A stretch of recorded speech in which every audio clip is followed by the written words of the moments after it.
আলাইকুম। অসংখ্য ধন্যবাদ। বাগানের মধ্যে বসে আছি। আপনারা ইতিমধ্যে দেখতেছেন এটা একটা বাগান। আমি বাগানের ঠিক মাঝখানে বসছি। আপনাদেরকে মেসেজটা দিতে চাচ্ছি, আজকে চাঁদপুর দেবিদ্বার উপজেলার চাঁদপুর গ্রামে এই যে সোনামণিদেরকে যাদেরকে দেখতে পাচ্ছেন এখানে, এই সোনামণিরা দীর্ঘ 40 দিন জামাতের সহিত নামাজ পড়েছেন, আলহামদুলিল্লাহ। এবং শুনে খুশি হবেন, এই চাঁদপুর গ্রামে যারা এই উদ্যোগটা নিয়েছে, আমি চাই আমার এই গ্রামের উছিলায় আমাদের আশেপাশের গ্রামগুলো পরিবর্তন হোক। এখানে এই যে বাগানের মাঝখানে বসে আছি, দেখেন আমি একটু সংক্ষিপ্ত, এই যে তোমার নাম কি? তালহা। তালহা, তুমি কি 40 দিন জামাতের সহিত মসজিদে নামাজ পড়েছ? মাশাআল্লাহ। আরো কয়েকজন থেকে আমি নেই, তোমার নাম কি? আদিল। আদিল, তুমি কি মসজিদে নামাজ পড়ছো 40 দিন জামাতের সহিত? মাশাআল্লাহ। তো আমি এই যে দেখেন, আমি একটা বাগানের মাশাআল্লাহ, ও আরো একবার যে 40 দিন জামাতের সহিত নামাজ পড়ে, যেটা আমারও মিস হয়। আসলে আমিও অনেক সময় মিস করি জামাতের। এখানে যাদেরকে দেখতে পাচ্ছেন চাঁদপুর গ্রামে আসেন, চাঁদপুর গ্রামে ওরা 40 দিন জামাতের সহিত নামাজ পড়েছে। আসলে সমাজ পরিবর্তনের জন্য বেশি কিছু প্রয়োজন নয়। প্রত্যেক পরিবারে, প্রত্যেক সমাজে আসুন আমাদের সন্তানদেরকে এভাবে জামাতের সহিত নামাজ পড়ি। সমাজ পরিবর্তনের লক্ষ্যে চাঁদপুর থেকে শুরু হোক। আর এই যে আমি আরো কিছু দুই একজনকে জিজ্ঞেস করতেছি, এই নাম কি? আরফাত। আরফাত, এই 5 ওয়াক্ত নামাজ পড়া হয়েছে কি জামাতের সহিত? জি, জামাতের সহিত 40 দিন। 40 দিন সে জামাতের সহিত নামাজ পড়েছে। তো বাগানের ভিতরে আমরা আসি, তো এই যে বাগানের ভিতরে আমি আল্লাহর দিকে মানুষকে আহ্বান করে, আমি সবচেয়ে বেশি আনন্দিত আজকে এই বাগানের মধ্যে যে আমি উপস্থিত হতে পেরেছি।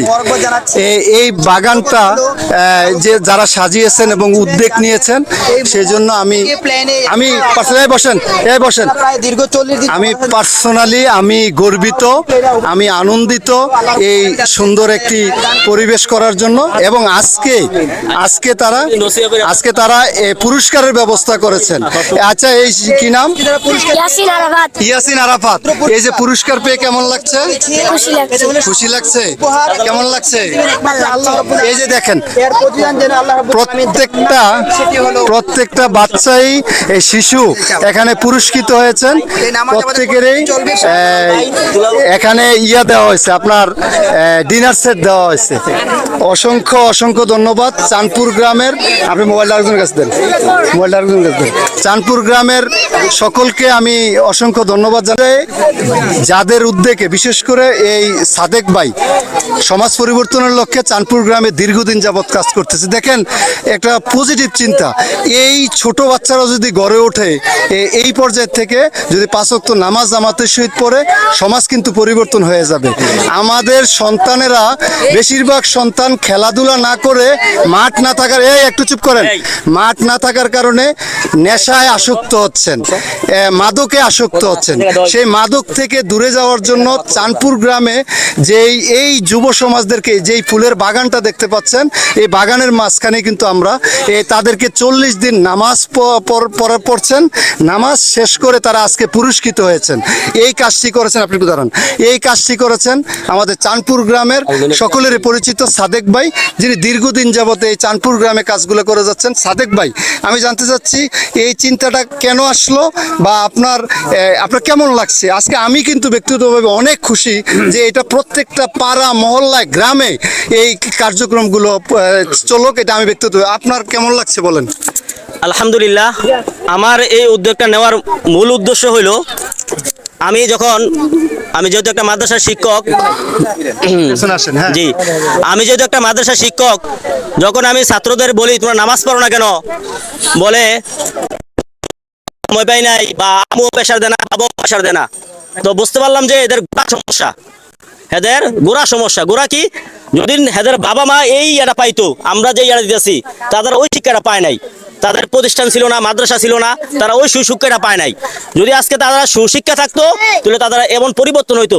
তো আমি চিন্তা করলাম, যেহেতু আমি গ্রামে থাকি, আমাদের গ্রামের প্রতিষ্ঠান, আমি যদি গ্রামের ছাত্রদের পাশাপাশি আমাদের স্কুল ছাত্ররা যারা পড়ে তাদেরকে নিয়ে যদি আমি একটা উদ্যোগ নেই, সালাত পড়বে, এবার দোয়া শিক্ষা দেবো, কোরআন শিক্ষা দেবো, এই ধরনের বিভিন্ন শিক্ষা দিয়া তাদেরকে যদি পরিবর্তন করি, তাহলে পরবর্তী প্রজন্ম তারা যখন বড় হবে, তারা যখন পরিবার হবে, তখন তাদের সন্তানগুলা তারা ওই শিক্ষা দিবে। আমার মতো সাদেকার লাগবে না, তারাই প্রত্যেকটা সাদেক হয়ে উঠবে, তারাই ওই শিক্ষা দিবে। কারণ আমার আর দরকার হবে না, আমার মতো যদি প্রত্যেকটা ছেলে 40টা 60টা ছেলে যদি 2টা একটা ছেলে পরিবর্তন হয়, ওইটাই আমার যথেষ্ট পাওয়া। আমি চাই শুধু আখিরাতের কল্যাণ, দুনিয়াবি কোনো কল্যাণ, দুনিয়াকেও বাহবা, দুনিয়াকেও মাশাল্লাহ, দুনিয়াকেও জাযাকাল্লাহ বলুক, ওটা দরকার নাই। আমি চাই আল্লাহ তাআলা যেন আমাকে আখিরাতে উত্তম প্রতিদান দান করে। আসসালামু আলাইকুম। ওকে, অসংখ্য ধন্যবাদ। তো এই ফুলের বাগান থেকে আমি আরেকটা মেসেজ দিতে চাই। আমাদের আমি সবসময় বলি, শিক্ষিত করে গড়ে তুলতে হবে আমাদের সন্তান। আমি তারপরও বলবো পারিবারিক শিক্ষাটাই সবচেয়ে বড় শিক্ষা। একটা হলো কুশিক্ষা আর একটা হলো সুশিক্ষা। সুশিক্ষায় বড় হোক আমাদের সমাজের প্রত্যেকটা যুবক, সেই প্রত্যাশায় আজকের এই ফুলের বাগান থেকে চাঁদপুর গ্রাম থেকে বিদায় নিলাম। দেখা হবে কোনো ভালো কাজে, ভালো কোনো ভিডিওতে। ততক্ষণে সবাই ভালো থাকবেন।